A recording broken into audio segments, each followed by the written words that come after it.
Some sneakers have a story, some even have legacies. Very few are as deeply ingrained in music, sports, and culture as the Nike Air Max. In order to adequately describe the impact, though, we've got to start at the very beginning. 1987, the Giants won the Super Bowl. The Lakers were NBA champs. Eric B. and Rakim dropped Paid in Full. Aretha Franklin became the first woman inducted into the Rock and Roll Hall of Fame. You're in, baby! And Tinker Hatfield cemented his own spot in history with the Nike Air Max 1. What made the sneaker so special? Well, the air bubble. Tinker, who was an architect before he was ever a sneaker designer, he went over to Paris and saw the Pompidou building, which was built from the perspective of the outside looking in. Super inspired, Tinker was able to apply that to his sneaker design, and the visible air unit, or the air bubble, was born. The rest is history, as they say. Not only was the Air Max 1's legacy stamped, but it paved the way for the entire Air Max line to come. A few years later, in 1990, Goodfellas hit theaters. Oh. Look at this. Will Smith became the Fresh Prince of Bel-Air. Vanilla Ice was performing Ice Ice Baby, stop, collaborate, and listen. Well, that's exactly what Tinker and Nike were doing when they created the Air Max 3, more commonly known as the Air Max 90, an infrared classic. We've seen retro after retro after retro by now, colorway after colorway after colorway. But you can feel the Air Max foundation being built at this point, literally and figuratively.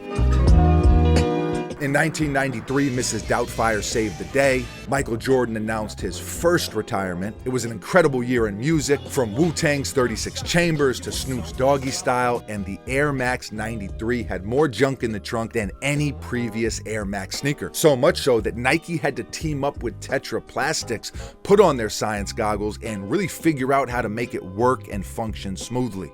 There was even a Range Rover ad comparing its suspension to the Air Max 93. What's the difference between a 4.0 and a 4.6? You know the answer. By the time 1995 rolled around, things were absolutely booming. Michael Jordan returned to the NBA. I'm back. PlayStation launched in the US. Bone Thugs blessed us with The Crossroads. Movies galore: Braveheart, Friday, Clueless. As if. Brad Pitt starred in the psychological thriller Seven. Remember? What's in the box? What's in the box? Well, the Air Max 95 was in the box, or in a box at least. And it quickly became one of the most iconic sneakers to hit the streets. The nuanced gray paneling, the bright neon, the thing was incredible. Now, the 95 was not designed by Tinker.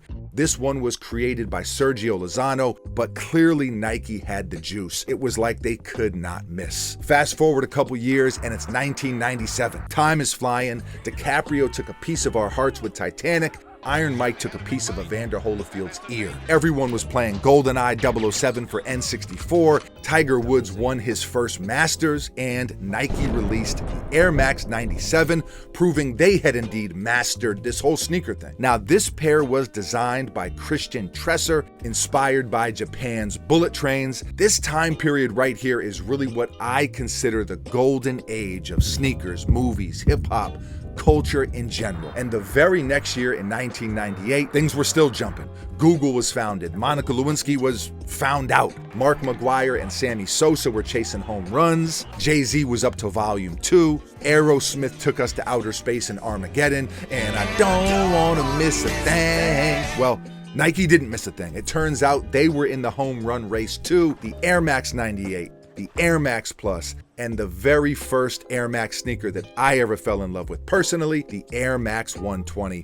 A sensational year, to say the least. 3 bangers, and all created by different designers too. Sergio Lozano did the 98, Sean McDowell did the Air Max Plus, and Richard Clark did the 120. Nike was on fire. I think you could argue this was the best Air Max year ever. Then came 1999. Y2K was looming. Neo dodged bullets in the Matrix. Serena won her first Grand Slam. DMX put on those red overalls at Woodstock in front of 200,000 people and absolutely crushed it. Jordan retired again. We were all introduced to Slim Shady and Tony Soprano, waste management consultant, and the Air Max Deluxe. Inspired by European rave culture, it was loud, it was vibrant, and it kept the Air Max party going around the world. It's worth mentioning, these sneakers weren't just a hit in the US. They rang bells from Europe to Japan and all the way back to New York City. Things quiet down for the next few years, and then comes 2006. Kobe scores 81, YouTube is blowing up, Italy wins the World Cup. We got to watch the best season of The Wire, season 4, Omar coming. Well, Nike was too, with the Air Max 360, the first sneaker to feature the 360 air bubble. Think about where we started. Now the entire air unit is visible. There's no midsole. It's just air, just awesome. And then a couple years later, Nike is implementing newer materials and innovations. You gotta remember, Nike has always been a company that's been built on performance first. So naturally, things start to shift. The 2009, the 2010, Flywire is in full effect, and we continue to see new technology. The 2011, the 2012, Hyperfuse is now on the scene. The 2014 is our first look at an Air Max sneaker that uses Flyknit, and we are officially in a new era. Don't get me wrong, the 1, the 90, the 95, they just wouldn't go away. They couldn't. They were still so popular, a testament to how dope they were and are. These are lifestyle sneakers. The newer, more tech-heavy silhouettes are doing their thing, but still, when Game said, "I'll kill you if you try me for my Air Max 95s," when Ghostface rapped about the bright, fat, yellow Air Max, even when Jadakiss said he would've got the Bentley but had to pay taxes, settled for a polo fit in Air Maxes, callbacks to the classics, and Nike continued to lean into those with retros, new colorways, and very sought-after collaborations. When 2015 rolled around, Adele was belting out Hello from the Other Side, Drake's Hotline blinged, Steph Curry was an NBA champion. We finally got the Mayweather-Pacquiao fight 5 years too late, and the Air Max 2015 was right on time. Although still very tech-heavy, you could feel things starting to move back in that lifestyle direction. Quick personal story, here on this very YouTube channel, we participated in the Dare to Air campaign. We took these all over the city and shot a video that ended up being the piece we're probably most proud of since starting this whole YouTube thing. So this pair will always hold a special place in my heart. And then came 2017. Kendrick dropped Damn, Hove put out 444, and Cardi B debuted Bodak Yellow. Hip-hop dominated. Brady pulled off a Super Bowl comeback miracle against the Falcons. Rihanna hit the Met Gala in a fire ensemble, and Nike stepped up with some brand new heat of their own, the Nike Vapor Max. You could feel the excitement. Pure air underfoot. Nike had already done away with the midsole. Now the outsole was gone too. Just air, plus the Flyknit. Zach Elder designed them, and it was a smash. The very next year, in 2018, Thanos snapped his fingers and wiped out half the universe. Black Panther broke records. Drake did over 700K in the first week with Scorpion. It was God's plan. Nike had a plan too, though, and it wasn't just to sit back. They dropped the Air Max 270, which had the most airiest of air units.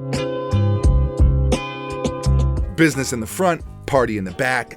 I still remember buying a pair and stepping on all these different objects to see if the air bubble would pop. It did not. Travis Scott cooked up a pair of 270 Reacts, but that was a couple years later. In 2024, TikTok climbed to 1.6 billion users. The Dodgers won the World Series. Billie Eilish asked us to stay with Birds of a Feather. Ray Gun breakdanced or broke dance in the Olympics, and Nike two-stepped with the Air Max DN, short for Dynamic Air, an introduction that sort of foreshadowed what was to come. And now we're here, 2025. It's March, officially Air Max month, and Nike has bestowed upon us their latest iteration of the line, a cousin to the DN, the Air Max DN8.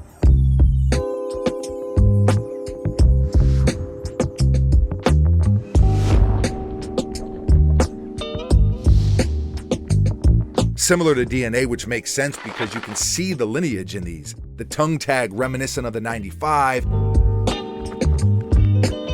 The caged design on the sides that bring us back to the 96. The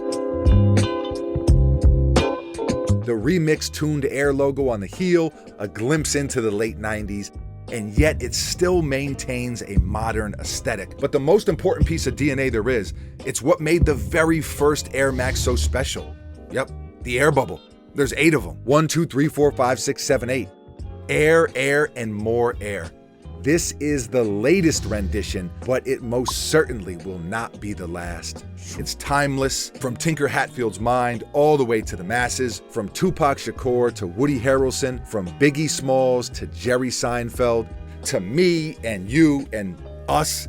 It's the air bubble that remains the life force of the Nike Air Max, and the Air Max will indeed live until the end of time. Thank you so much for taking this trip with me. Peace.